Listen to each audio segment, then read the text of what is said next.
এই ফুলটার নাম আমি জানি না, কিন্তু এই ফুলের কালার আর এই ফুলটা আমার কাছে এত বেশি ভালো লাগে। আর শুধুমাত্র শীতে এই ফুলটার দেখা পাওয়া যায়, তাই প্রতি শীতে আমি এই জায়গাটার মধ্যে আসি।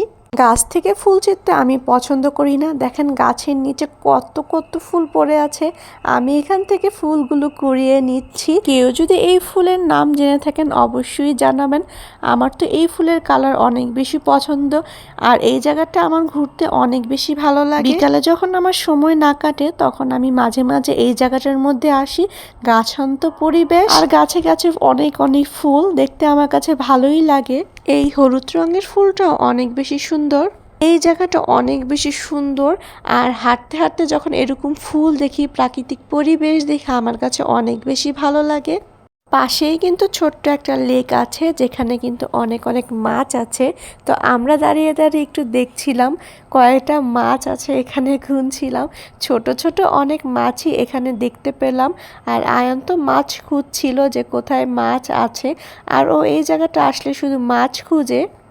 ও মাছ দেখতে অনেক বেশি পছন্দ করে, বারবার আমাকে ডেকে ডেকে দেখাচ্ছিল, দেখো কত সুন্দর এখানে মাছ। হাঁটতে হাঁটতে দেখলাম একটা গাছে কি সুন্দর ডাব ধরে আছে। এটা কি আসলেই ডাব? আমি তো এই কালারের ডাব কখনোই দেখিনি। ডাব কি আবার কমলা কালার হয়? কিন্তু গাছে ধরে আছে, দেখতে অনেক বেশি ভালো লাগছিল। মাঝে মাঝে আমি এই জায়গাটায় হাঁটতে আসি, আর আমি হাঁটতে আসলে এই জায়গা থেকে এই ফুচকাটা অবশ্যই ট্রাই করি। এই ফুচকাটা এত বেশি মজার, আমি যত জায়গারই ফুচকা খাই না কেন, কিন্তু এই ফুচকার মতন টেস্ট আমি কখনোই পাই না। বিশেষ করে এর টকটা অনেক বেশি মজার। আমি এই জায়গায় আসলে ফুচকাটা অবশ্যই ট্রাই করি। আমার থেকে বেশি আয়ান এই জায়গার টকটা অনেক বেশি পছন্দ করে। ও তো ফুচকা খায় না, কিন্তু টক খাওয়ার জন্য শুধুমাত্র বলে যে আমি ফুচকা খাবো। আজকেও বলছিল যে আমি ফুচকা খাবো বলে বসে বসে টক খাচ্ছিল। এই জায়গার মিষ্টি টকটা একটু বেশি মজা। তারপরে আমরা বাসায় চলে আসলাম। আসার পথে আমি একটা পিৎজা নিয়ে আসলাম। এই পিৎজাটা দেখে আমার স্কুলের কথা মনে পড়ে গিয়েছে।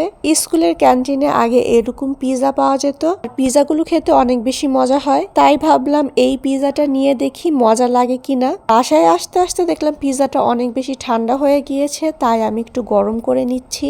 আর পিৎজাটা আমি চুলায় রেখে ঘরে এসে পড়েছিলাম, আর মনেই ছিল না যে চুলায় পিৎজা দিয়ে এসেছি। তারপরে যেয়ে দেখি নিচ দিয়ে পিৎজা পুড়ে গিয়েছে। এখন তো এই পিৎজাকে নিয়ে আমার যুদ্ধ করতে হচ্ছে।